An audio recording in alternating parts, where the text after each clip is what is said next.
বললেন, হুসাইন রে, গুড়া চাইছ, গুড়া চাইছ, তবে জাইনারা ঘরে আমি নবীর কাছে টাকা নাই, পয়সা নাই, তোমার গুড়া কোত্থেকে কিনে দেব? হুসাইন ডাক দিয়ে বলি, ইয়া রাসূলুল্লাহ, না ভাই, যদিও আপনার কাছে টাকা নাই গো, আপনি নবীরে আমার আল্লাহ গোটা জগতের রহমাতুল লিল আলামিন বানাইছে। নবী গো, আপনারে এত সম্মানী আমার আল্লাহ বানাইছে, আপনি যদি আমার আল্লাহর কাছে কোনো কিছু চাওয়ার মতো চান, আমার আল্লাহ আপনি নবীরে খালি ফিরাইয়া দিবে না। আমার নবী ডাক দিয়ে বললেন, হুসাইন রে, তুমি বলো দেখি, তোমার গুড়া যদি তোমারে যদি গুড়া দেই, তোমার গুড়ার রশিটা কেমন?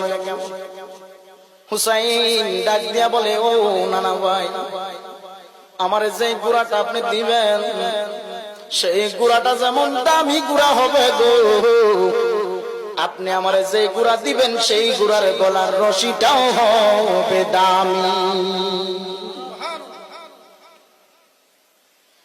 এবার আমার নবী রহমাতুল লিল আলামিন ডেকে বললেন, হুসাইন তুমি যাও, যাইয়া দেখো পাথরের উপরে আমার একটা পাগড়ি মুবারক ঝুলানো আছে। কি মুবারক?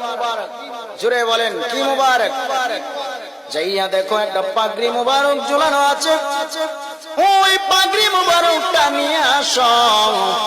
হুসাইন পাগড়ি মুবারকটা এনে নবীর সামনে দাঁড়ায়া গেল। আমার নবী ডাক দিয়া বলে, হুসাইন রে, দুইটা চোখ বন্ধ করে দাও, দুইটা চোখ বন্ধ করে দাও। হুসাইন চোখ দুটো বন্ধ করে যখন দাঁড়াইয়া রইলেন, মায়ার নবী রহমাতুল লিল আলামিন হাত এবং হাঁটুটারে মাটির মধ্যে ফালাইয়া দিছে।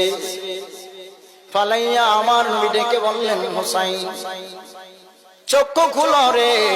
হুসাইন চোখ খুলে তাকাইয়া দেখে নবী আমার গুড়া সেজে মাটির মধ্যে হাত এবং হাঁটুটারে মাটির মধ্যে লাগাইয়া আমার নবী গুড়া সেজে রয়েছে। হুসাইন উঠো, আমার কাঁধে উঠো, গুড়ার স্বাদ তোমার মিঠে যাবে।